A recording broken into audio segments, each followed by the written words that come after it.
Our Lent journey nears its end. As Jesus enters Jerusalem, he draws nearer to the cross, and so do we. How ironic it is that the story of something as horrific as death on a cross begins with a celebration. We're told people lined the streets, waving palms, singing songs of praises, and laying their cloaks upon the road, hailing Jesus' entry into Jerusalem as if he were a conquering hero. As our readings unfolded today, we saw some of these same people would, at the end of the week, instead of waving palms, wave fists. Fists crying out for his death. And instead of throwing their cloaks upon the road as a sign of respect, they hurl insults, curses out of hate. What a turn of events. Now, unlike the readings that we hear today, the crowds do not suddenly flip from blessing to curse. They are prodded and poked by those Jesus threatens. Piecing together the gospel accounts that describe the events of this week, we see that Jesus does some things that really enrage the religious authorities and cause the secular authorities concern. Remember, over the last 3 years of his earthly ministry, Jesus has been challenging the religious authorities' hold they have on the people. These authorities have subjected God's law, making it their own, serving their desire. What they had likely begun as acts of faithfulness had warped themselves into acts of selfishness. Take, for instance, the marketplace that is in the temple courts. Its development began, in essence, in a way to attempt to maintain and ensure the purity of the animals the people used for sacrifices. Sacrifices that were important to Israel's relationship with God. However, over the years, it became a way to line the coffers of the temple. Their faith had turned to greed. So when Jesus comes into the temple and overturned the tables,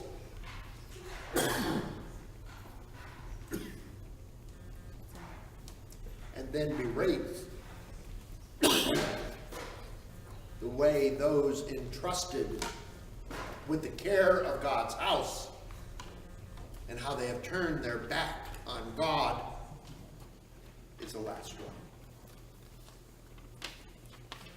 one. Seeing this peasant prophet endanger their power and privilege, they begin to plot his demise. But how they will do it must be done carefully. As we witnessed in his triumphant entry, the people's view of Jesus don't necessarily match that of the scribes and chief priests. And taking into account the large number of people who were there for their annual pilgrimage to celebrate the feast of the Passover, the religious authorities had a problem.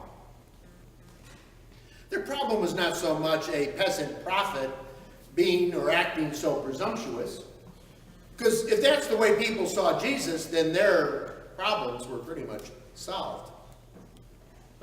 But in his entry into Jerusalem, Jesus shows himself as being something much more.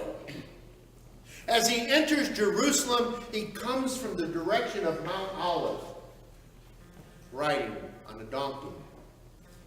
And what makes Mount Olive so important is that in 2 Samuel we learn that when David leaves Jerusalem, after his son Absalom has seized control, and the people have fallen and begun to follow and embrace his work acts of faithfulness, David does so in tears, seeking the guidance of God on the holy ground of Mount Olive, a place where God has been worshipped and a place from which it was believed, thank you, David, God would one day pronounce judgment on the world.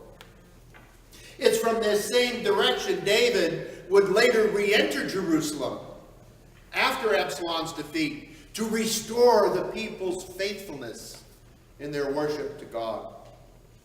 Add to this, at least according to the prophet Zechariah, that the future king of Israel, the one who would be true and just, who would restore the people of Israel to the greatness they had in the world,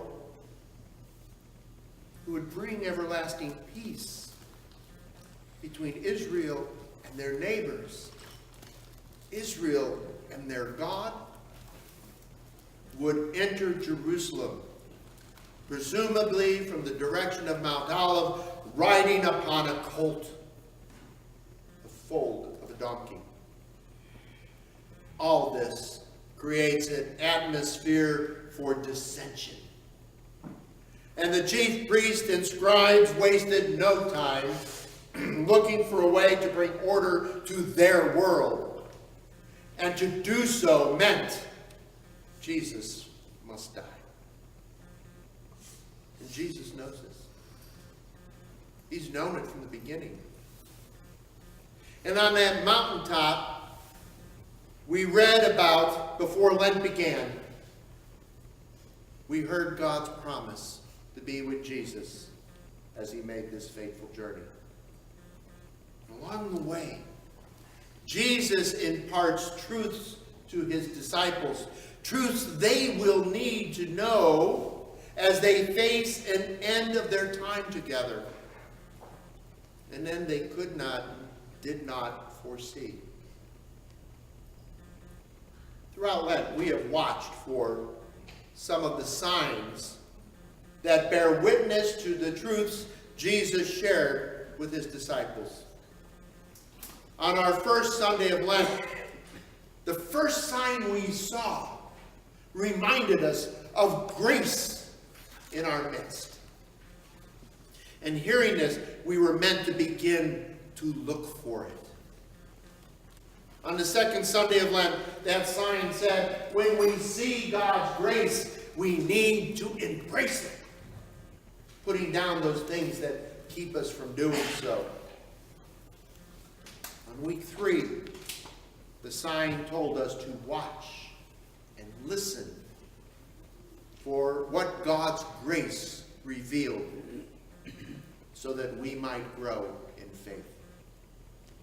Week 4, the sign taught us that salvation was not something we can earn. It is a gift given by grace. Grace in our midst through faith. Week 5, we were warned the road ahead will not be an easy one, but that God was with us, just as God was with Jesus as he journeyed from the mountaintop to Jerusalem and the cross. Jesus shared these truths and gave us these signs so that we, like the disciples, would be able to keep our focus on those things that are important in our faith, and to be able to carry on his work of reconciliation in the world. But these signs were not meant for us alone. They're meant for everyone. And our job, like that of the disciples, is to help people see the signs for themselves. Something Paul will remind us later in his letters is that the words of these signs alone are are meaningless unless there is someone there to help people understand, to explain them. That's where we come in, or at least where we're supposed to. If we want someone to know that grace that fills our lives, we need to let them know that it is theirs to receive also. Inviting someone to know God's grace and love is real and present is what that first sign is all about. As Jesus enters Jerusalem, he invites all those who line the streets to see for themselves God's grace and love is really in their midst. God bless. Some will see it and embrace it. But as our passion narrative today makes clear, many will not. They will find it too hard to put down those things they feel as are important to them in their lives. Out of fear that if they do, that somehow what they have or enjoy in this world is somehow threatened. Some will just ignore the signs completely. And some will never see them at all, because others have covered them up through deceit and selfishness. As we enter Holy Week, a couple of questions I put out there. Have we seen the signs along the way? Do we embrace the truths they reveal? Have we helped others to see them, or have we covered them up to keep others out so that we might enjoy the fruits and rewards for ourselves? Holy Week is a time for deep reflection about who Jesus is, what Jesus revealed, and what he makes possible, as well as our responsibilities to help others see and know him as we do. Therefore, this week, I encourage each of us to find time in our busy schedules to let the Holy Spirit guide us to a place where those answers might be found. Scripture is a good place to start. But so too is the worship we share and the stories of God's grace and love that we hear during the 3 holy days we know as Maundy Thursday, Good Friday, and Holy Saturday with its Easter Vigil. Let us put down those things we think of as important, those things that hold our attention, so that we might fully embrace that which God so freely offers, so that we might listen and watch, thereby enabling us to grow deeper in our faith.